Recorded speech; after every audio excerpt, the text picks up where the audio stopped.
right, what's going on, guys? It is time for another episode of the Chasing Waypoints podcast. And, well, we are back, and this time around, we've got a few guests in the Adventure Taco Studios. If you guys read the title, you know who we're talking to. We've got the Baja Rally crew here giving us some updates on what is coming up in early October. And we're absolutely excited. Got a lot to share. It's been a while since we've had these guys on, and it'd be good to catch up and talk a little bit. So I'm absolutely excited to have them on here. I'm not going to do a long-winded intro because we've got a lot of stuff going on. They're getting ready to head south of the border and do some shakedown stuff. So with that being said, let's turn the party down a little bit and bring these guys on board. First and foremost, and to my left, you guys can't see it, but it is going to be none other than Gasman. Gasman, you there? Yeah, how we doing? Welcome to the show. Thanks for having me. Yes, sir. Next at bat, the man, the myth, the legend, Scotty Bloom. What's happening, Victor? Great to be back here with you. Great to be back here in the studio. Nice. And then, of course, last but not least, we have Danny Zaragoza. Yes, say hello to my little friend. How's it going, guys? What is going on? Turn that party down. And then joining us remotely from the middle of from Lost in Baja headquarters, Mauricio. Yes, I'm here. Nice. At the Baja house. Okay, you are at the headquarters, Mountown. That's correct. Very nice. Well, guys, welcome. Thank you. Excited to have you guys all here. All right. So let's talk. I was trying to figure out, like, we're all out front. I'm like, how are we going to even get this started and talk about, like, all right, what's coming up and all that stuff. So I figured the most interesting thing happening right now, at least in my book, the elephant in the room, is we're all waiting for possibly the first hurricane that may actually hit San Diego as a Category 1. And this has been big. Scotty, you nailed this years ago when I was still at Baja. You said it's a cycle. Every few years, a hurricane somehow finds its way all the way up the peninsula, and it wreaks absolute havoc. So I want to start with that. I mean, I think that's a very big thing. We're how many weeks away from the rally? Less than 4 weeks? 5 weeks. 5 weeks. So we scheduled our shakedown. It's our, traditional dress rehearsal, right? It's a simulation. So we're trying to verify the stages and also just operate new systems, live checkpoint scoring, live tracking. So we have there's a group of 10 of us scheduled to go out this Monday, and it just happens to be the hurricane is supposed to Hurricane Hillary. It's funny about how they name hurricanes, whether it's a cyclone or a hurricane, whether it's in the southern hemisphere or the northern hemisphere, but there's like a pattern for how they name hurricanes. I think they're going backwards in their female if they're on the Pacific, yeah, and their male names if there's some like code, right? There's a method to it, yeah. But on this one, so we have Odile in 2014 came up the coast, destroyed everything. Yeah. As far as the race course goes, 2018 it was Rosa, and then 4 years later, in the 4-year cycle in 2022, last year was K. So this one, I just hate to burst your bubble. It's not going to be a hurricane when it hits landfall. It's not going to hit San Diego. It's not going to break the record unless something, because we're watching it really closely because we're supposed to drive right into it. And then is there going to be 4 inches of rain in our Valle de los Cirios, the area that we're conducting the Baja Rally in 5 weeks? That's a concern, but we're actually lucky that the first thing is hitting right now so that we can go take a peek at it right after the first one. But everything I'm looking at windy.com, also NOAA, and also resources where other people are sharing it online. And we're looking at 2 inches of rain total for the next 5 days, and then nothing after that. And max winds that we're seeing in El Rosario in the red part, it's 40 knots. It's 50, 60 mile an hour gusts is the most that we're seeing forecasts for that thing. So Okay. It might not be all it's cracked up to be. Okay. Yeah, I think that's they're starting here. We're starting to see it. Everybody, I'm seeing it on all the local groups up here. San Diego, hold on. Here we go. I just Throw got out a the text. anchors. I just got a text from my stepsister. Hey, are you guys okay with Hillary? So it's Hurricane Hillary. So I texted her back. Are we talking about the candidate or are we talking about the storm? So I texted her back the picture. Hey guys, on the Mexican side, it's the governor of Mexico. His office is in Mexicali, and she's like, Mexicali is closing for classes. They just canceled two of the biggest events for Fiestas de la Vendimia. These 5,000 people events are canceled. So Airbnbs are canceling. Everything's like shutting down here in Ensenada, and it hasn't even hit it's still like 2,000 kilometers. Yeah. No, it's like 2,000 kilometers away. But it's going to be hard at the end with winds and water. But I agree. I don't think it's going to destroy anything, and I don't think it's going to make it that far north.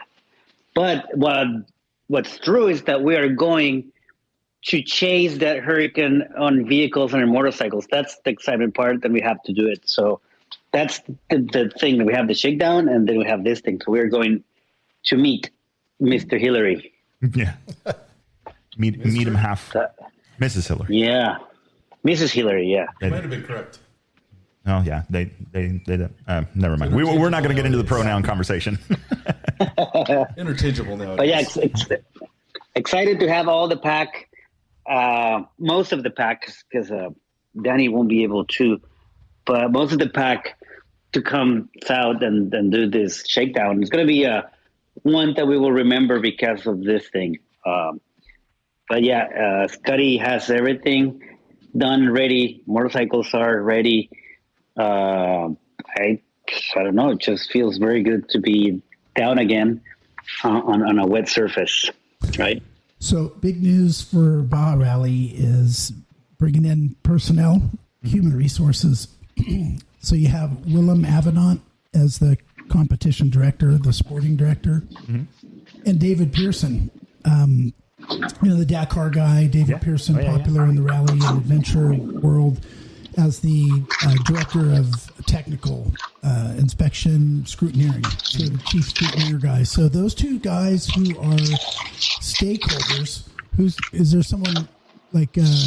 I think Mao's shuffling books. Is someone playing like air hockey over there? Just doing dishes or something. Okay, got it. Thanks. But having David Pearson, Willem Avenant come in as stakeholders, and now they're going on this shakedown ride to get on bikes and actually ride all of the stages. All of the road books are done, and we're using Rally Comp device and timing and scoring, and now with live checkpoint scoring that's visible as they go through. It takes about 2 minutes, and then live public tracking. The new tracker thing. So having David Pearson and Willem Avenant in our team, in our circle, and also out on the stages as riders. And now Andy Gast, the starter, here with us tonight, having him out on a bike as well, with 4 riders going for 5 days, testing everything but the last stage. But they all become stakeholders, and they all now are invested, and they all have like this seniority, or it's like a brownie button, a Sparky badge, that you are, that you're like, can make decisions and help put input about decision making, in a crisis or anything that comes down, extraction stuff. The more people that know the course, the better it is, and the less pressure it puts on one or two people. Yeah. And something important, for those playing the home game, the whole verification thing is a big deal. That's something that I've known with Baja Rally, working hand in hand with Rally Comp, has always been that. It's constantly checking the routes. You ride the route several times, constantly testing it with the Rally Comp to ensure the quality of the route. I think that's one of the things that's very, I like that about the rally. Yeah, it takes a question mark out of it. It's like pre-running, but competitors can't. But all you have is the road book as a competitor, so you want that road book to be spot on. You want the when the road book says there's supposed to be a waypoint there, you're expecting the rally comp to go off. So I think that, you know, you have more people. You have Willem Avedon. I mean, he's done 2 road books. He said sarcastically. Yeah, right. Yeah, he's a rookie, right? He did 2 today. Yeah, 2 today. That's it. So I've said it to you before that when we were working together, and a bunch of times that, in order to make a road book, you need to, you know, get out there on the course and do that. And I got to tell you, I'm kind of getting older, and I'm changing my tune. Part of it is the technology from Rally.app, and also some updated Google Earth images are making it a lot easier to work from home, develop something. And before putting racers on it, I could put Andy Gast out there with the rally comp, and, you know, with his speed and his average speed, you know, it's not like he's going to go impale himself on a cordon cactus or something, but I'm just changing my tune a little bit. Actually, Rally Navigator's come a long way. Yeah, the new desktop version with the maps and everything that they're doing it seems a lot easier to use. I remember when we were down having to do liaisons and having to do last minute changes, cell service. It's getting easier and easier to do it so we can make a better course. And then these guys can go out and test it. I can go supervise and watch them, and in the process also make a spectacular, you know, finale stage, you know, while we're down there. But things are, you know, it's changing a little bit. Having those guys come to the table, though, it's getting more people, and so it's not just 1 or 2 people that are behind the route. So it's good to just bring all you guys in. Yeah, of all that. So, Gas. Yeah, man. Are you excited to go run some routes? Yeah, absolutely. I'm excited to get down there and run some routes. And it's been, you know, something I've wanted to do is put a rally kit on my bike for a long time because I did some good desert experience. But to have the opportunity to ride with Willem and David, and I really like the idea of testing out the road book, you know, because it's just really important. And I haven't put together too many road books, but I like the idea of getting out there doing it to identify things better than doing it Google Earth or whatever. So, yeah, I'm really excited. It's going to be really fun. And I'm hoping the hurricane keeps the temperatures down and adds some hero dirt, because that was the original concern, is the heat for all the days. Yeah, I can imagine the hero dirt too. So, Andy, you know, you are the starter. Yes. So your designated role is you're the guy that's going to be at the start line and almost all the days too at the finish line. Yes. So when the racers, the athletes come in after the day, and so that you will have been out and had ridden every mile or every part of the stage course, that you're in a position to ask, you know, Tony Palandrani or whoever else is crossing the finish line. You can ask him, what did you think about the coast, or what did you think about the hill climb? Or you can relate to him a little bit more. And, and you could tell him, hey, I didn't want to say anything at the start line because, you know, I wanted it to be a surprise. But yeah, I'm really looking forward to that part, and, you know, being able to, you know, talk more in depth about it and have a better knowledge of the whole course is going to be really exciting and fun to see the looks on people's faces and everything, and know what they went through and see who comes through scratched up and who doesn't, you know, it'll be fun. Right. Do you guys want to talk about that new checkpoint thing? Oh, so I would just want to add. Like the starter, and Andy is like the only one who starts and rides the course, which is great. None of the starters of any race, they go through, but Andy will this time. So that's golden right there. Yeah. So anybody listening that's going to run the rally, no, you cannot have any information from Andy Gast. We're on a strict no. You're going to be sequestered. They will only see you at the start line. So I shouldn't put my PayPal information out there yet? We've tickle tested them already. So. Yeah. We're gonna have to do some torture testing. Yeah, it's gonna be fun. But yeah, I like the idea of keeping it a real good secret, because I want people to have the same experience. And you know, that's the beauty of rally. You're not just chasing ribbons as fast as you can go. You got to really think. Yeah. And what on a bike, what looks like a good line, that might not be the line that Scotty wanted us to take. So you really got to focus and turn off some of that other stuff and really follow the road book. It's like when they tell you to go take the motorcycle test at the DMV, it seems like whoever rode it never actually rode a motorcycle. Right. Right. So the first thing they tell you is forget everything you know about riding a motorcycle. Right. And I'm like, what? Yeah. So Yeah, so that's a very after good. You pass it, forget everything that you learned in order to pass it. Yeah. And that brings up. I mean, and that's a very good point. It's you getting into his mind and Scotty's mind about how he designs the road books and the lines that he likes to take, his style of riding, what kind of areas that he's going to take you into, and figuring that out. Right. And I've heard you talk about that before too, that knowing who wrote the road book helps. Mm-hmm. So in this case, what do we say? Beetlejuice did the road book, and we'll see what happens. No, but it's, like that. Scotty told me that in rally school the first time. Like, if you did some desert racing, things like that, turn all that off and forget about it. Mm-hmm. And I heard it, and I lasted about 5 minutes till I saw the first sand wash straightaway. And then, I was gone and missed, two checkpoints, 2 turns, whatever. Yep. But it's such a bitchin' route. It was really fun. Yeah. So something new for this year that is for Baja Rally, at the finish line of every special, when a racer comes in and they stop racing, typically it's going to be at the end of the special stage. The finisher, Andy, or someone in his staff is there with a time, asking for the rider's time card. They stop, check in.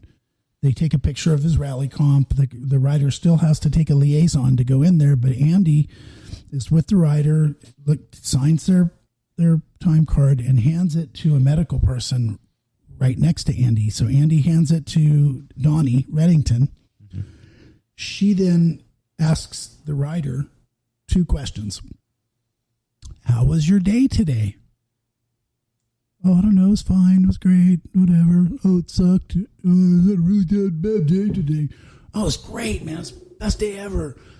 Cool. And then did you fall or do you have an injury to report? It's a yes or no question. And while she's asking these questions, somebody else, a second person, is going around the bike, looking at the fenders, looking at the wheels, looking at the helmet, at the visor, looking at the bar guards. Any sign of the bike falling down, any sign of the bike getting jacked up, the rider's clothes. And we just want to see if visual inspection if someone's crashed. Yeah. Like from learning from David Pearson and Paul Neff and a few other examples, we found out that serious racers, when they crash in the middle of a stage, they're not coming into the finish line and posting on their Instagram that they crashed. They're not like broadcasting. They don't want to tell anybody. They don't want the other competitors to know that they have a bummed elbow or wrist or shoulder. And they don't really want to come and report it to the staff that, I had to get off in 4th gear or I fell off the bike in 4th gear, but I'm okay.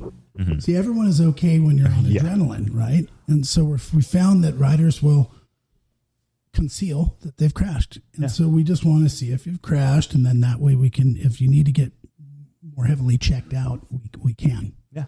That's all brand new. Yeah. I think that's a really good move. And not only that, but, just asking the questions. I mean, something as easy as, how was your day?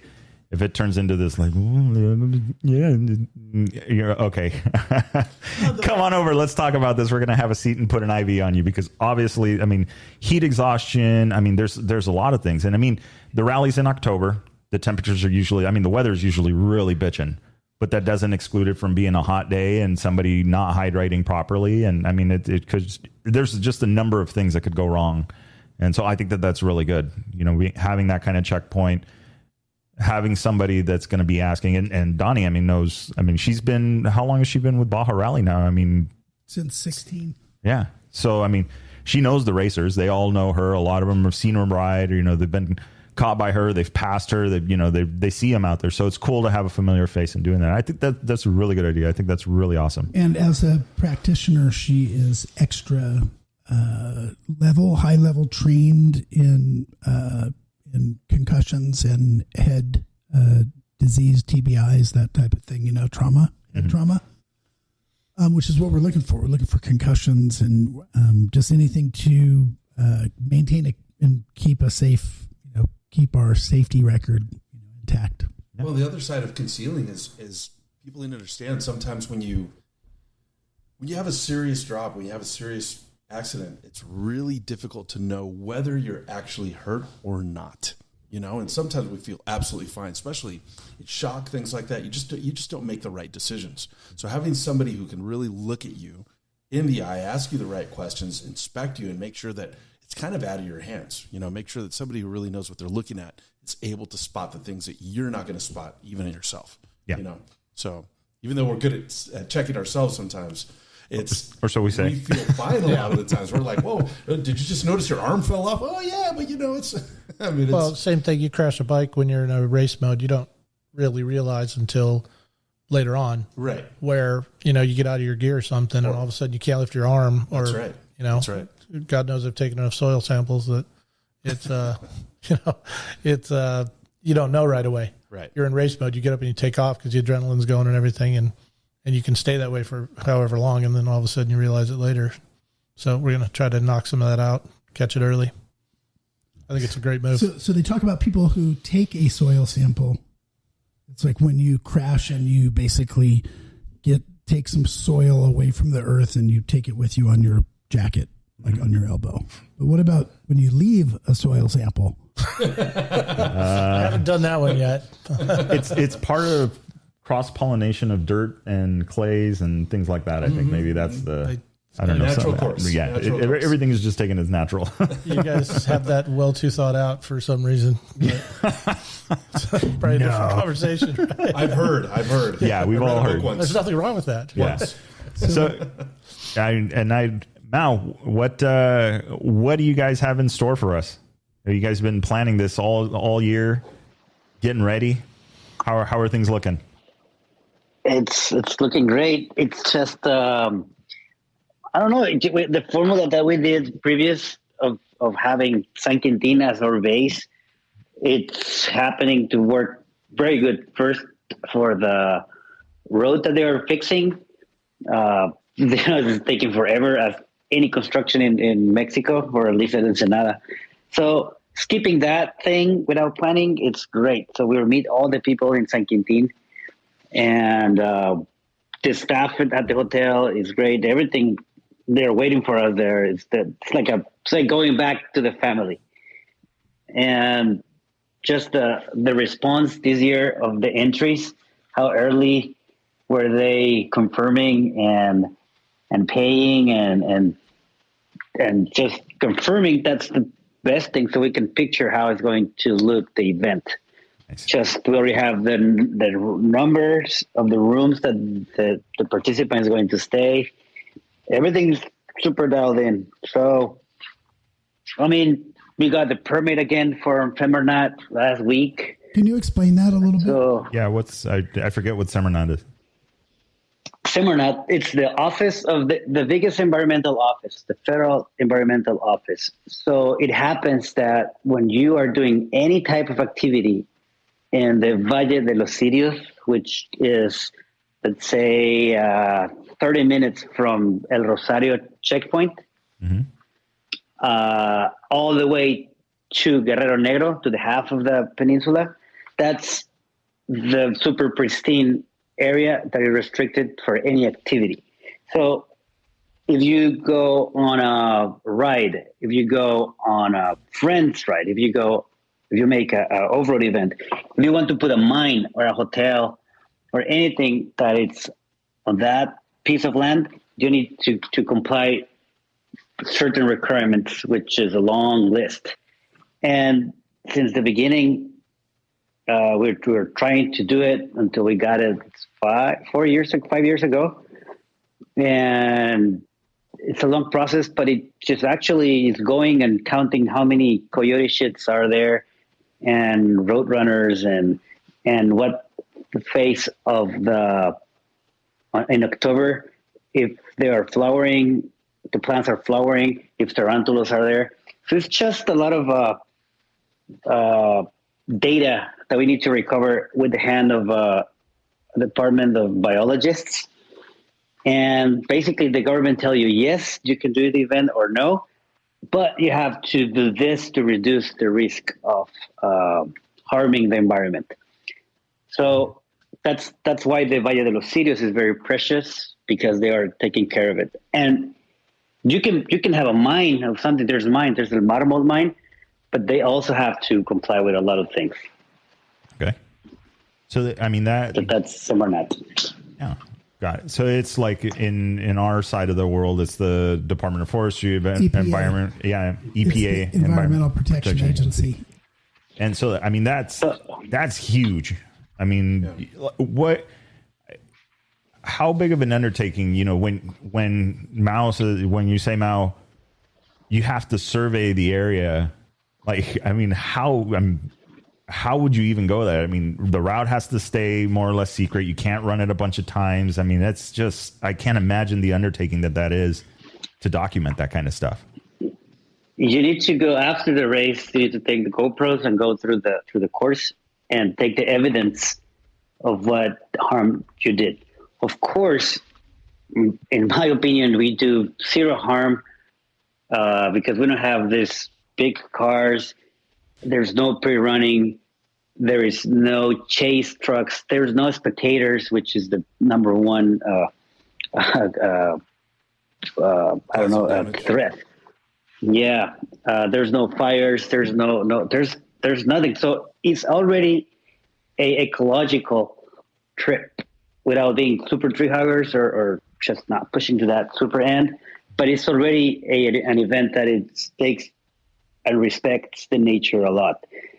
And even the average speed is lower. I mean, you need to really be focusing on the environment more than your GPS screen, which we don't have. So it basically, the Baja Rally or the Rally roadbook navigation, it pushes you to admire the nature. So that's something that I really like about this event. Yeah. That thing particularly. Beautiful thing. Yeah. Keeping the numbers down, and in those areas you really do have to pay attention. I think you guys will.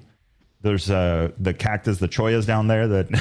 Yeah, listen, exactly. Nobody will want that. Don't go off course, but until you've had those things in you, that you pull them out, it's everybody has to go through it, But you get them. It happens once. You can make a barrier where you just are smart enough to know don't get stung again. Don't pick up one of those.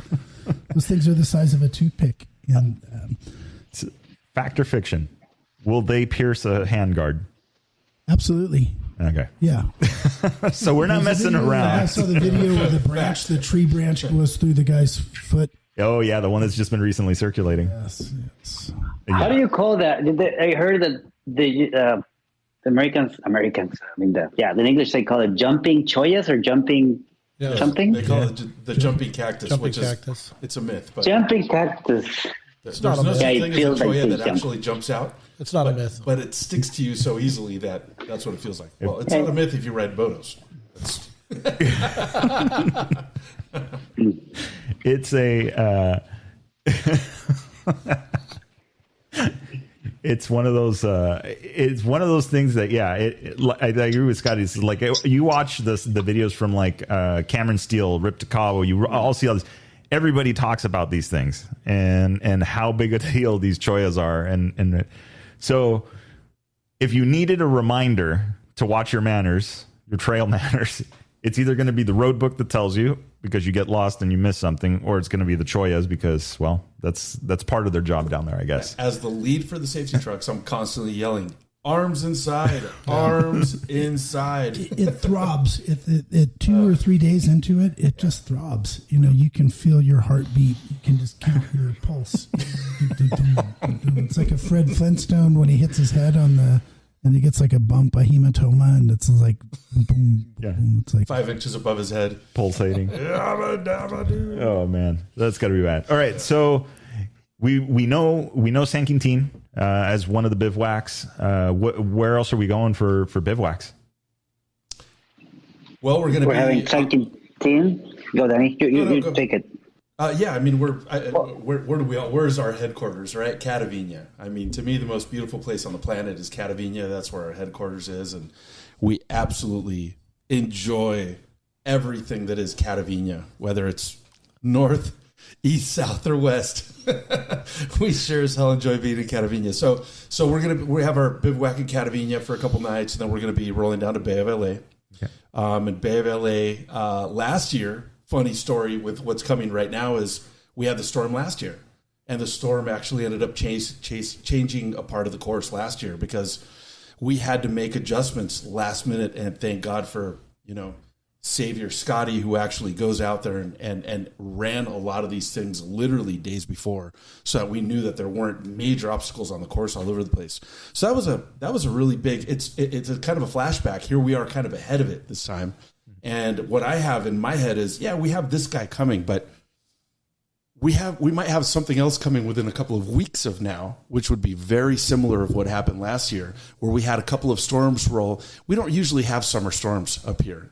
And if the waters are warm enough, we have kind of that El Nino factor, then those storms end up coming all the way up and giving us a lot of rain. Whether that rain is going to be heavy and sit because the waters are warm enough to keep them in the middle of the peninsula, then that could be a whole different thing. Or whether they keep moving north, which is what I'm praying for. If they keep moving north, things are going to slow down, they're going to cool off, and we're going to get some rain here. But at the end of the day, it's not going to be bad up here because thank God Scotty was able to, really clean it up last year, because it was something that we were nervous about. We were getting so close to race day, and there's nothing you can do about it. These storms keep coming, and hopefully this is the only one that comes, but I doubt it. Yeah. Well, 5 weeks out. So, right. Right. It's almost like, I don't want to say it, but it almost feels like it's perfect timing. It is perfect timing. It is. It is. Yeah. If it's the only one, it's perfect timing. Yeah. So thank God, because it's, not only that, we're not going to be moving much dust. So we all love to ride after rain, right? So absolutely. Yeah. And even a little bit of rain that we had during the race last year was just enough to have a few little rivers run and things like that. But it was beautiful. It was a blessing in disguise as opposed to an issue, right? it was a great experience as opposed to the other way around. Yeah. So I have this theory about, if you imagine a dirt road down in Baja, just imagine like not a traveled every day kind of like a neighborhood community road, but just think of like a score course of like a 2-track road, something like what we do down on the coast. Now, and then it's kind of beat up. It's not perfect road. Now, a huge storm comes and a lot of water moves all at one time. It gets G-outs and washouts, and it really jacks the road up, right? And if you ride on that a week or two after it, it's like, man, this storm did a lot of damage to the road. And you think to yourself, it will never get any better than it was last week, or it'll never get any better than it was before this last storm. Right. But I have this theory that over time, a year with especially the coast of Seven Sisters, wind and not a lot of use, not a lot of traffic, a lot of fishermen or a lot of trucks and daily traffic, and regular rain, regular cycles of rain is going to actually make the road better. It's going to fill it in. It smooths it in. Wind comes in and fills in some stuff with dirt and wind, and sediment kind of fills in some holes. The regular rain will do that as well, and different patterns. It's just that sudden torrential rain, flood, storm, a lot of water moving, rocks and stuff are moving out of the way that really jacks it up. Mm-hmm. But when you go through it, it's like, I imagine this will never be any better. But then the next summer you go back and some of those hazards we had, they're now filled in. They're filled in by local traffic, filling them in. But just a theory. Yeah. Well, in that, I've seen, I was there for the Rosa and the 3. It literally was a trio of storms that literally wiped out pretty much half the stages, if not more. 14 bridges from San Felipe to Chapala. Yeah. It's 14 big highway bridges. Yeah. And that was a section of highway they had literally just finished. And then it came and basically erased everything. Yeah. So that's what's going to happen now this week on Sunday. The thing about Mauricio was saying in Mexicali, the governor of Baja California, first woman governor, I think, is they're shutting Mexicali down. Or they should, because on that side, they're going to get 4 or 5 inches suddenly, and it's going to be, a problem. Not so much on the wind, the hurricane part, but San Felipe, Mexicali, looking at a lot of damage, looking at a lot of, water coming fast. Matomi Wash, or Azufre, Guanamote, and Chanate. some of those washes are subject to getting washed out, and maybe Justin Strong and the Baja Oasis crew are keeping an eye on it because it's already just saw news that where the windmills are in San Felipe Road. Before entering west to east, there's this wash where some races goes through, and that's already full of sand and has broken the road already. San Matias. Rain's not in there. As now, that was right now. So San Felipe, San Matias area is already getting rain then? Yeah, road damage. Or road damage. Okay, so in those playing the home, that's the road that connects the town of Ensenada over to the San Felipe side area, and that's the road that's at the very bottom of the hills. So yes. I mean, this is going to be interesting. I mean, it's in the end, I think what it's going to play a part is like what part. You know, we talked about fires. They talk about this in hurricanes and tornadoes, that it's almost like they pick houses when they go through a neighborhood. And I feel like this could be something similar. The storm may be very strong at the foothills in this particular section, and it might wreak havoc downwind of that or downwash of that. But it may leave other parts pristine, and it may just like somebody went out and gave it the right amount of watering just to give you the hero dirt. And this is an interesting development. It's going to be great for riders. It's the Sierra, the 11,000 foot San Pedro Martir Sierra. So you have this mountain range that's 11,000 feet at the highest point.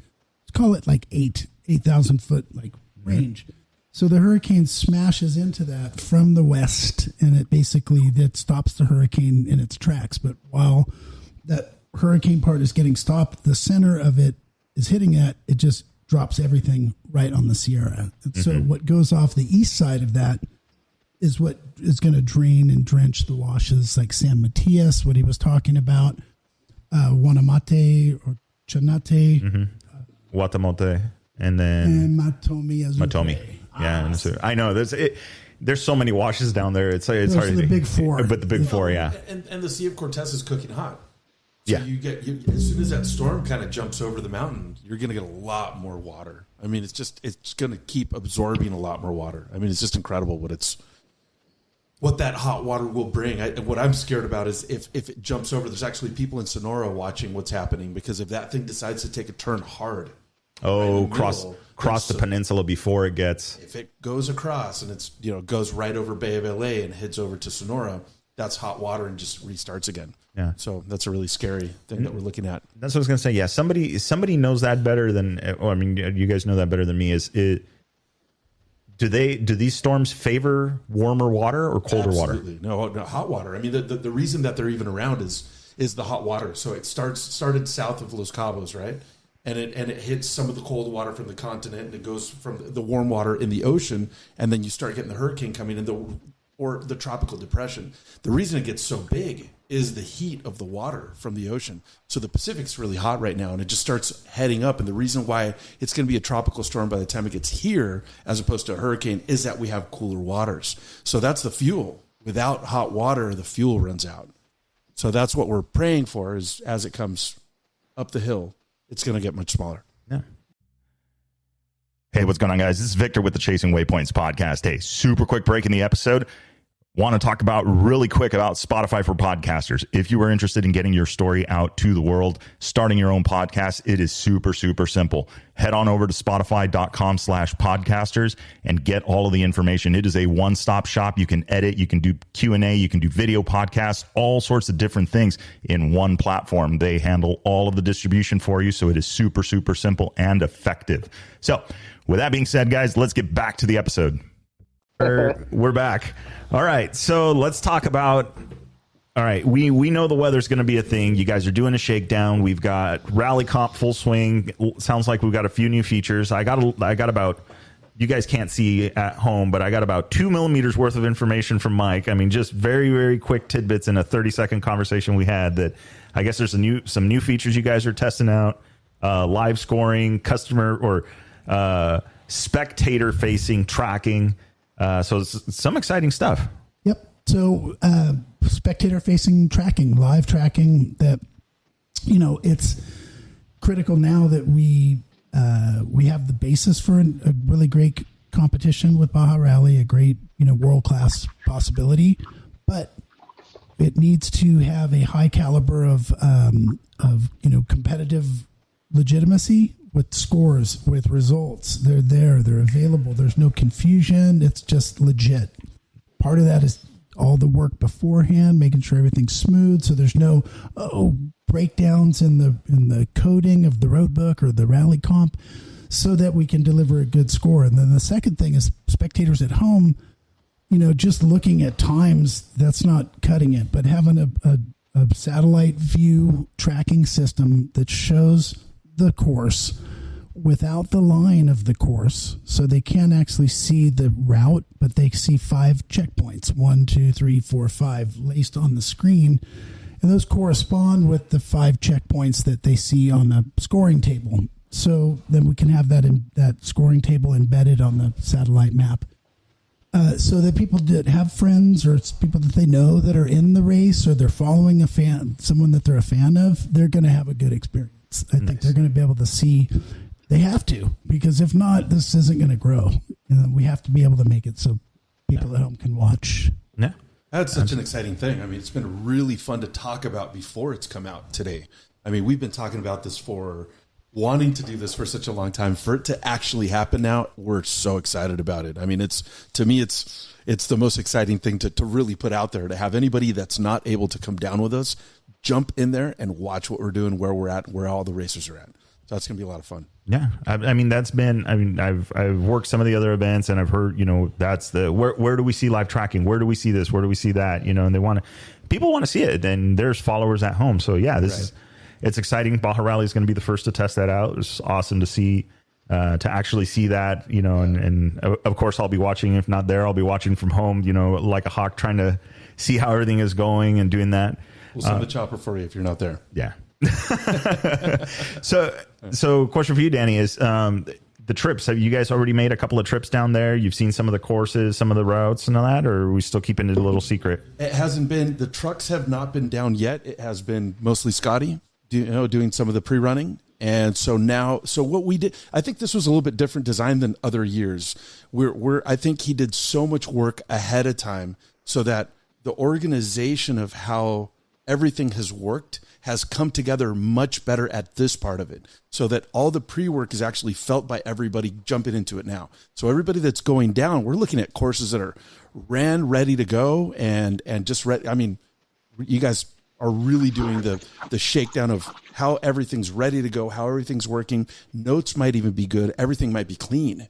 So if we have clean runs, which is kind of what's expected, it's going to be a success path towards the following years, because I could say that last year was a very big difference with how the other years were run. There's a little bit more of handing off jobs to other people so that Scotty can really focus on what he does best.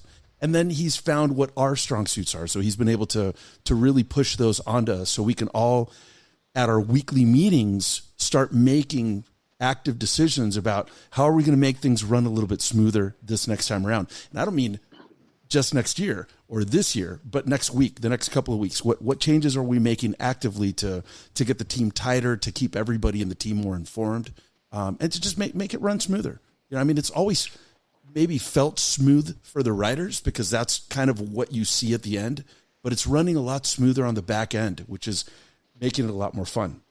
A lot more fun. That's what they say. No, it's a duck on the water, right? That's how it usually is. Ducks on water, usually up top, everything looks calm and easy, but down below, man, they're paddling their ass off. Right. Yeah. Right. But that's just, I mean, it's the nature of the beast, right? I mean, any rally, I mean, it's herding cats. It's right. All of the above. Last year, it really felt that the only thing that was behind the ball were the storms. Everything else felt like it was really well taken care of already. So it was a big learn last year, not knowing these storms are coming. We're ready for it this year. Okay, all right. We did last year. We got it covered.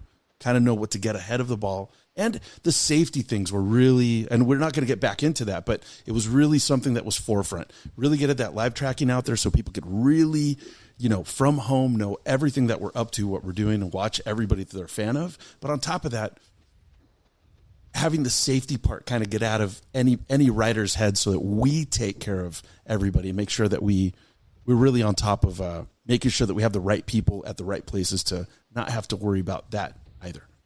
So, yeah, I mean, and that just one more thing. I mean, just the logistics of all of that and getting everything perfectly into place and ready to go. And I mean, I know there's a lot to it. So it's awesome, that you guys are all working together as a team. Gas, Matt, everybody. It just Mao on the other line, or from afar, from Mowtown.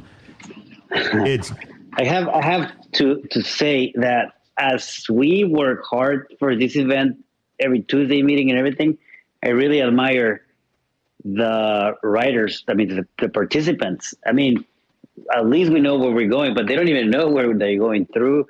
They need to be ready. They need to come prepared, train. So the actual heroes are them. That's why this rally community hasn't grown huge or much, because it's just, I tell my friends, the ones who go with the two smokers, the little routes and shit, I tell them like, hey, this race is for real men or real women, but it's something serious to be on it. So it's not, of course it's not a joke. It has to be a lot of commitment and preparation from every rider.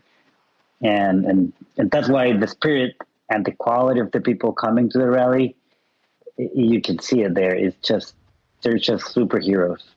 Yeah, they are. Yeah. There's a lot of faith because you're literally lost from the second note. Right. Well, actually, technically, from when you leave the bivouac, you're already lost. Right. You're depending on the road book to get you to where you need to go. Speaking of getting to where you need to go, now we're 5 weeks out from the event. If there's people that are still, they've been kind of slacking and getting signed up and all that, are entries still open? Are you guys still ready to take on some more racers? What do people need to know if they're listening right now and going, maybe I do want in on this? Yeah, they should jump on the site, check everything there, go to YouTube, see our channel, and there's great videos there. And whenever they have the doubt, they just pick up the phone and call us. So there's this fly and ride packages. They can just get on the plane with their helmet and gear, and the bike will be there ready for you just to ride.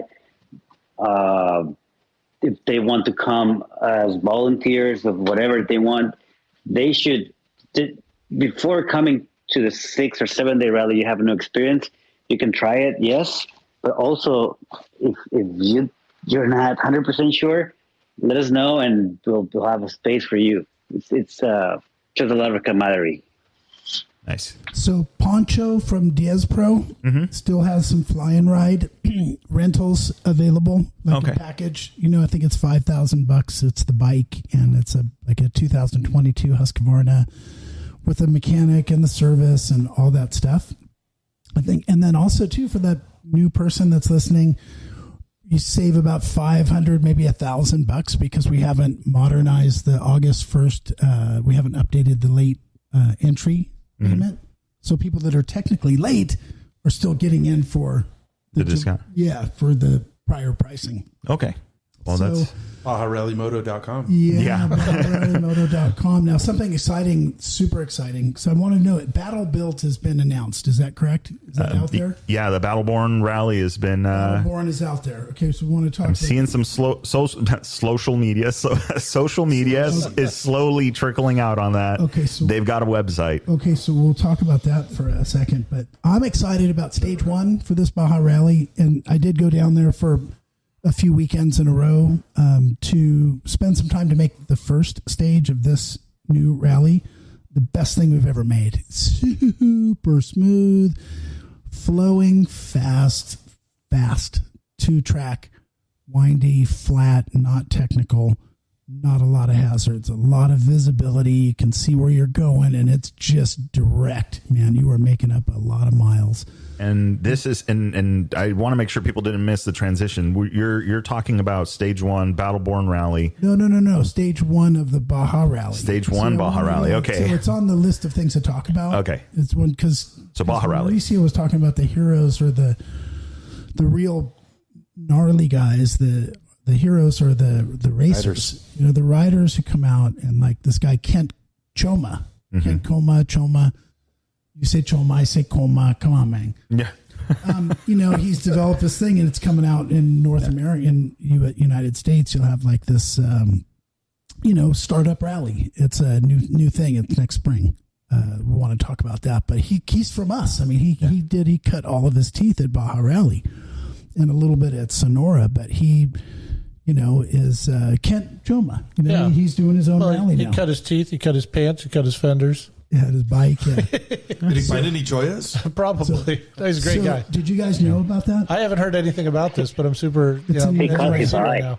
It's a legit deal. It's a great deal. You tell us what's going on? Yeah. Well, no, I've only heard a little bit about it. I have him on the slate in a couple of weeks for an episode to talk a little bit more about it. But I guess the short of it, and I want to get back to, because there's definitely something, I've said it a billion times if I've said it once or however that saying goes, but the stages for Baja Rally have always been something of I don't even know how to put it into a word, because flagship standard of bread and butter.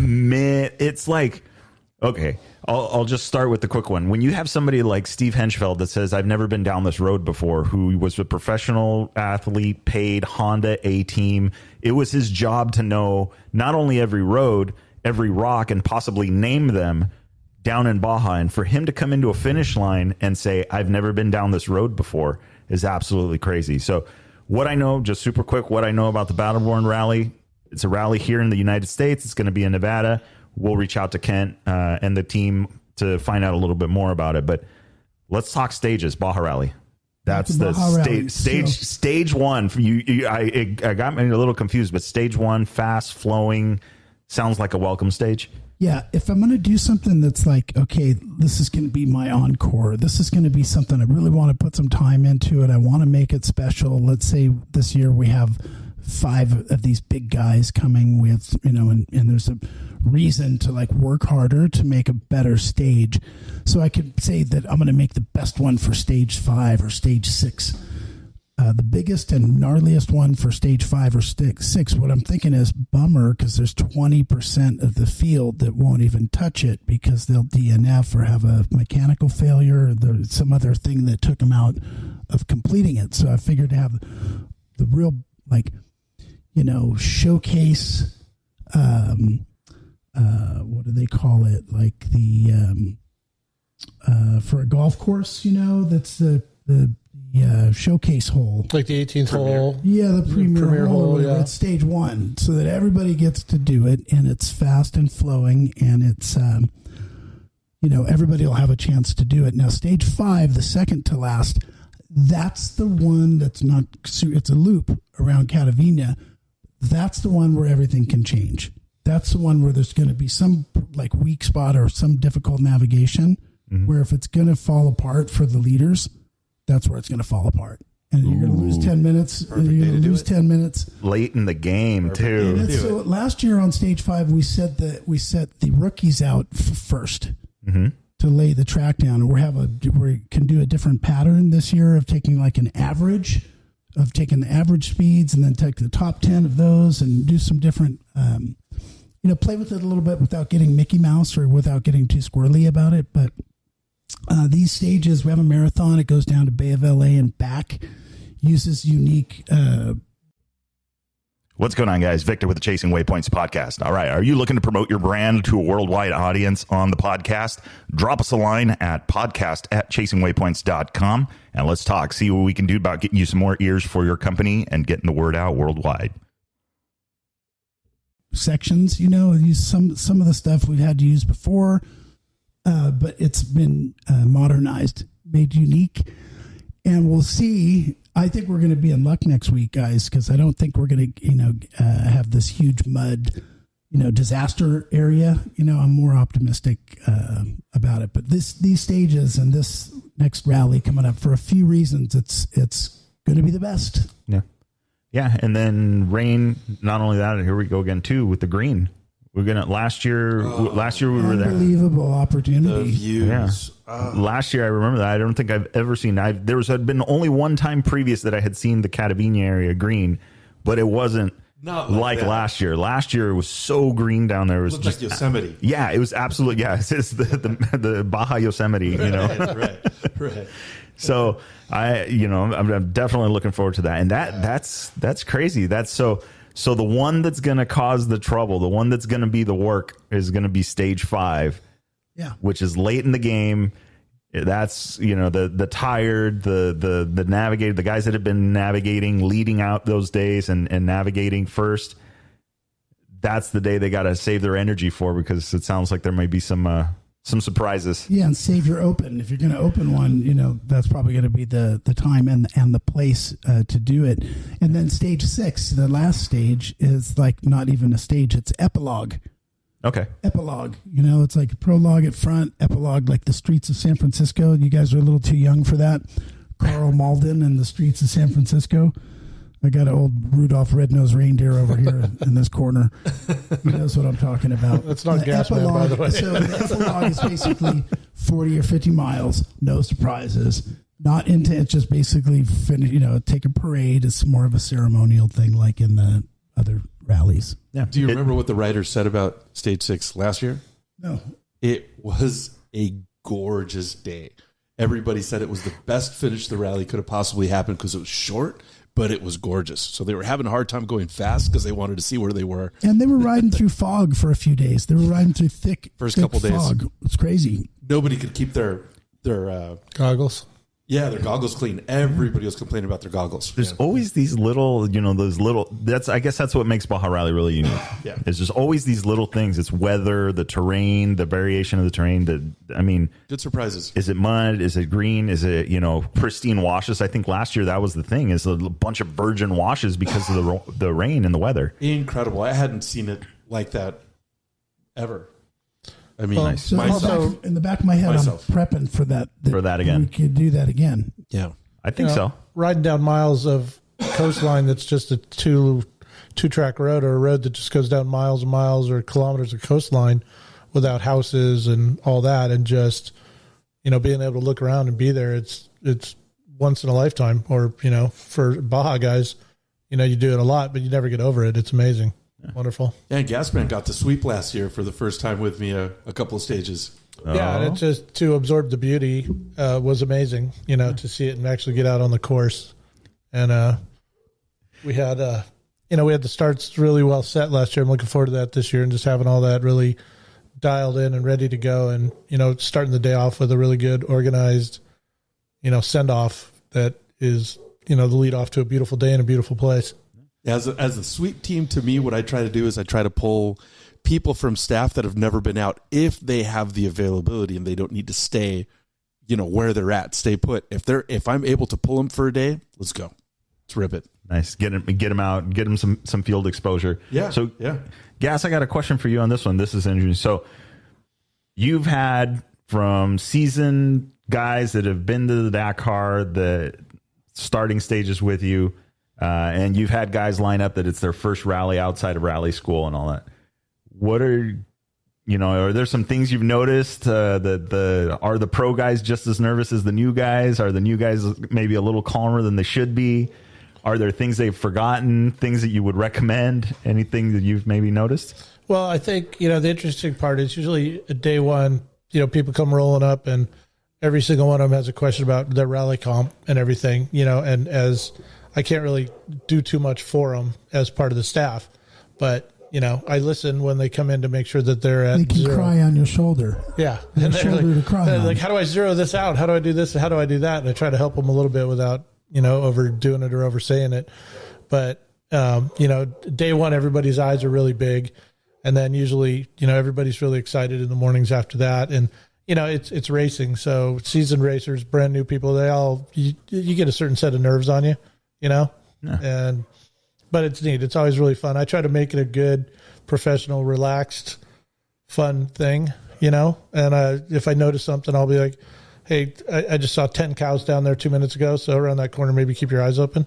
Other than that, I just say, have fun, be safe, give a handshake, give a hug, whatever, Yeah. Try not to get in their head too much, or try not to talk to them too much and get in their head. Well, and the hard part of the whole deal for me is watching these guys take off as, a never was or a has been, is watching them take off and hearing the bikes going ripping down some dirt road in Baja. And I was telling Matt on the drive down that it just rips your stomach, that feeling. You're like, man, I want to be out there, and then you got to do it like 30, 40 more times that morning. And then the next day and the next day, it's like, oh, that's a brutal part of it, but it's also part of the stoke. But you like your role as the starter. Oh yeah. I love it. It's fun. It's good. It's professional. We've improved it a little bit and make sure that we have our numbers together. I get there early and everything. And cause I feel like on a day like that, as somebody that's done some races before, you want to have calmness, organization, and everything at the start line. So when you're nervous as heck, all that stuff's all dialed in, and there's nothing you're trying to figure out for the organization. It's like, show up here, line up here. You got 2 minutes. I look them in the eye and tell them you got 2 minutes. You got 1 minute. If I were you, I'd zip up that backpack 30 seconds. So you're like that guy that we've been seeing on some of the social media where they're on that slingshot ride. And he goes, oh, wait a minute. As he hits the button to go, he's all, there's a problem with the seatbelt. And as soon as he pronounces the T, the thing just goes. Yeah. So you're that guy. Well, yeah, there's been more than one occasion where I'm like, all right, 1 minute, 30 seconds, goggles. So Andy, your first year was 2018. The hurricane thing. Yeah. You were a fill-in for either gnarly Dave Manriquez or Mike West, and so you got put in their position. And so before then, Mike West and Dave Manriquez and Gnarly Dave were the starter guys. They had the pinky Dave Manriquez with the pinky finger. And so you kind of effectively filled and took over that position for those guys. Well, so now this year, the old starter, the guy that used to do your job, is going to line up on a bike and you're going to send him out. You know about that, right? Oh yeah. Can't wait. I'm looking forward to it. And me and Gnarly Dave go back to, I was on a list of people to get recruited to go down to Pit and Baja. And I finally got the phone call, and then we did a whole number of years together with Johnny Campbell and Colton and did a bunch of that. And so we've had a really good friendship. So, I'm on all his pages and I see what he's having for lunch and everything. And he's a great guy, really good friend. And I'm looking forward to seeing him do it. I know Mo Hart is very excited to see him getting out there racing. Yeah. And he's racing that. I can't wait to meet the Dakar Bomber. He's racing Quinn Cody's old Dakar bike, which, I got to see it way back in the day. And I have a bromance with that bike, I guess, right? I always ask him, can I ride? He goes, no. People asking if they've been paying attention to our Instagram all year. I've been posting everything that he posts. He's been, posting on. It's just been incredible to see the build all the way from the bottom up, and then just when you think you're done, there's another spliced something or other somewhere. It's been a beautiful build to watch all year. I'm so excited to see that bike. I've never seen it in person, so a lot of history there. Yeah, he's a really good rider too. So I'm looking forward to seeing him. Because he's done a whole bunch of road books. I'm looking forward to seeing him on the starting line and getting out there and gonna be fun and doing some racing. It's gonna be fun to check in with him every day when he comes in. Yep. Oh man, this is gonna be good. I've been keeping up with him, and he's excited to get down to the rally. So yeah, I'm looking forward to throwing. We got some some inside jokes from being in trucks too long together. I'm gonna try to reduce his stress by throwing some stuff at him. It's part of it. It's the rally family. It wouldn't be the same if you didn't give each other crap about something. Sarcasm, just another service we offer. Yeah, there you go. Sarcasm provider. So awesome. All right, so let's recap. I mean, we got Shakedown coming up. We've got some weather coming in. We're thinking, and I'm starting to subscribe to that. I was a bit worried because I've seen what happened and how much weather can wreak havoc on some of these courses, but it's looking like it's going to be it sounds like we're optimistic that it's going to be good, and it's sounding, that part of it sounds like, all right, we're good there. We've got new riders coming in. We've got new rally comp system features, not the system itself, but rather some new features going on. To what else are we missing? What should people know? I mean, what else do we need to know? Well, Central Bivouac. So they're bivouacs in one place. So we start in San Quintin, but your whole crew is going to sleep in Catavina, and you're 5 nights in Catavina. Monday, Tuesday, Wednesday, Thursday, Friday. So 5 nights in Catavina. We have the hotel closed for the whole week, for Monday through Friday. And one of those nights you'll sleep in a different spot. Okay. Yeah. For the competitors versus the 2-day stage, a 2-day marathon stage. Yeah. Which is, that, and again, for those playing at home, that's usually the trick, right? Is moving like events like the Dakar that has multiple bivouacs in different locations. It's moving this whole city and this whole caravan. So that's awesome to have literally just like 1.5 bivouacs, right? San Quintin for half, just one night. Yeah. One night. Yeah. And then the rest of it is all going to be down in Catavina. Yep. So that's awesome. We still have Fly and Ride is still available. Yep. Get in contact with Poncho with Diespro. Poncho with Diespro, and you can also reach out to Freedom Rally as well. They have some spots, I believe. Okay. I'm not sure exactly what the situation is. Mm-hmm. Or you can just go to our website as well, write to us, and you can hit us up on What's, also Baja Rally on Facebook and Instagram, and I think we're even on Twitter. On the Twitter, on X. And let's say a little bit of a prayer, too, for everybody who's going to be going through this storm and for Maui. You guys are all in our thoughts and prayers. Yeah, absolutely. Good call. Yeah, hopefully, just kind of take it. So you guys are coming tomorrow, right? All right. Sounds like Sunday departure. So they're going down. When are you guys? When does the party start? We're going to go right into the eye of the hurricane on Sunday at noon. We're going to drive south down the highway right into it, into the middle of the thing. So you're going to meet it in Ensenada, or it's going to meet you in Ensenada. Yeah, Ensenada. Well, they need to pick me up somehow. Some tacos. They'll just catch you. Just stand outside, and they'll catch you when it blows you over into the outside. Yeah. Put some rocks in your pockets or something. I need to. No, seriously, I have already bought plywood to put on the windows and things like that because it's going to smash really, really strong in my house. Well, this place is pretty exposed. Yeah. Well, I remember when they have tsunami warnings, I call him to say, hey, by the way, hold on. Are you going to be okay? Yeah, I think I have video of water and rocks hitting the windows on your place too, so I know you're on there. My fucking room. That's scary. Yes. I got the mom who's knocking. Some concrete shoes your way. F-bombs. Yeah, it's okay. We mark it explicit. Thank you, Victor. Yeah, thank you, dude, for what you're doing. Yeah, man. Yeah, absolutely. And I'm excited. I definitely want to hear how the shakedown goes and how all of that happens. And I don't know, man. I think this is going to be a good rally. We're closing out the year. Rally year is ending. So this will be a good send off for all the events and all that stuff. So any final thoughts you guys have? Yes. Thanks to the sponsors. Thanks to Lost in Baja and Rally Comp. For the moment, we have always Baja bound insurance. Thank you. And for the moment, Satellite Phone Store for a legacy since 2016. And they had an ownership change. It was a merger about a year ago. And so, we might be continuing with the new structure, or we may be announcing a new satellite sponsor, a new provider, and all that in the next week or so. Yeah, well, depends if Eric Tallman tunes into this episode. We are manifesting Eric before next week. No. Thank you, Tina. Thank you, Eric. It's good, and so to Symbiosis Health Care reimagined its event safety. So Symbiosis is our event safety contractor that we use. Nice. Thank you to you, man. Chasing Waypoints for getting this info out here and putting it in such a digestible form for everybody and having such a broad platform. Really appreciate it. Yeah, thanks for everything you do. It's really awesome. Yeah, thank you. Yeah, we try and make it happen.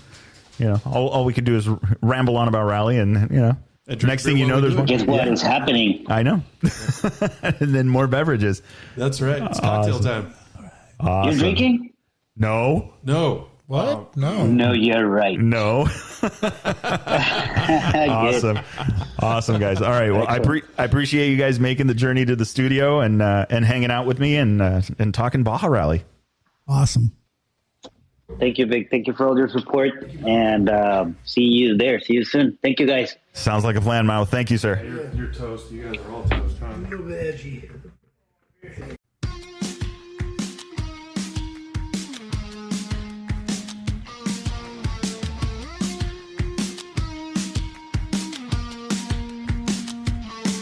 All right, that is a wrap for the Chasing Waypoints podcast this week. Hope you guys enjoyed the show. Don't forget to like and subscribe if you like what you heard. We are available on Apple Podcasts, Google Podcasts, and a bunch of others. Also, follow us on social media. You can find us on Facebook under Chasing Waypoints, Instagram Chasing Waypoints _official, and of course, the YouTube under Chasing Waypoints. Hope everybody has a good week. We will see you guys for the next episode. Remember, shiny side up, and don't forget to tag us. We want to see where you guys are riding and what you guys are up to. Have a great week.